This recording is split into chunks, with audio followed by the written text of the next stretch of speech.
fasting. You start your fasting when the community of the believers start fasting. This hadith actually doesn't talk about the hilal. It talks about the community.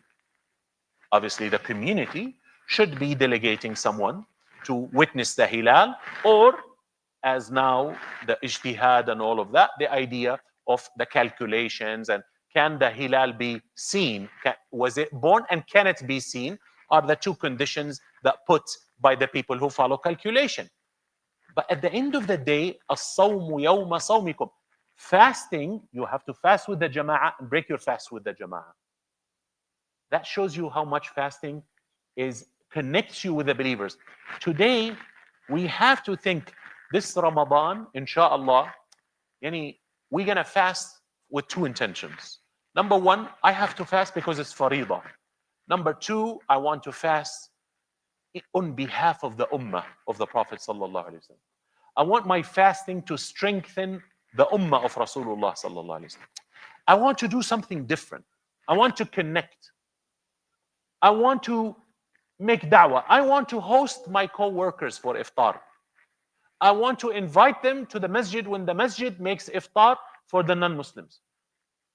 Brothers and sisters, we can't feel paralyzed. We get it. Right now, Muslim state worldwide, we're not in a strong position. We're not in power. Okay. Does that mean we cannot do anything? Do you know that 99% of the Anbiya and Mursaleen made da'wah and fulfilled their mission without being in power? They actually were always the one who's ran over. Anyway, where was Nuh in power? 950 years, he didn't stop making da'wah. So, sometimes I feel inside the Muslim mind, oh my God, what is happening to us in everywhere? This, and then you become paralyzed. Stop talking like that. You're a believer. You have like 25 names in the Quran, like 2, 3 of them, maybe 4, that had power. Sayyidina Dawood alayhi salam, Malik al-Nabiyya, Sayyidina Sulaiman alayhi salam, Sayyidina Musa, like had leadership, right? MashaAllah. Rasulullah sallallahu alayhi wasallam. Sayyidina Isa, Allah had to raise him to save him from crucifixion. Does that look to you like he was in power? Sayyidina Yahya alayhi salam and his father Zakaria, both were killed. Yahya alayhi salam, they chopped off his head, put it in a golden plate and brought it to Herod Jr. Why? Because his niece told him, do that. Why did his niece say that? Because her mother told her that. Why did her mother told her that? Because Herod Jr. decided to marry his brother's wife without even his brother divorcing his wife, going through the iddah, and then he can marry. He just married her and took over. His brother was not in power like him. So Yahya alayhi salam told him, man, you broke every law in the land. You broke every law in the book. Haram. What did you do? You and this woman, you are supposed to be the king of the Israelites. The wife, the lady, obviously, she was a wife of the younger brother. Now the older brother, she's the queen. So she went with it. Now she hates Sayyidina Yahya alayhi salam. She's the one who requested her daughter to tell her new husband, who was her brother-in-law, but now husband, I want the head of Yahya. That's how Yahya got killed. How did Sayyidina Zakaria alayhi salam? After killing Yahya, they ran after his father. Sayyidina Zakaria alayhi salam hid inside a tree. They cut the tree while he's inside it. And both of them died as shaheed. Does that sound to you like they were in power? Very few. The other one, the fifth one, Sayyidina Yusuf alayhi salam, from extreme slavery and being in jail.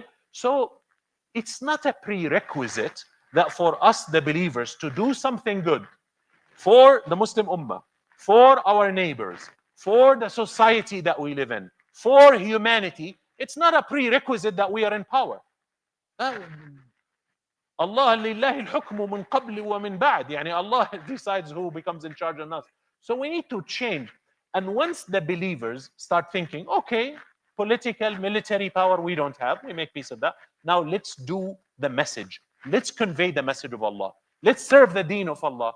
Then Allah Azza wa Jal will change things, and you will find yourself, maybe your great grandchildren, Allah will bring them back like Salah ad-Din was the great-great-grandchild of someone who worked on the same project.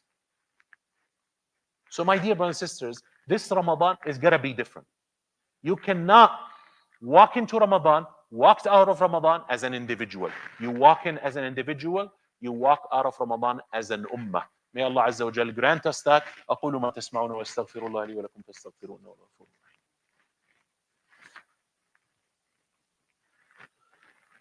بسم الله الرحمن الرحيم. الحمد لله وحده والصلاة والسلام على من لا نبي بعده. اللهم يا مسبب الأسباب سبب لنا أسباب الخير.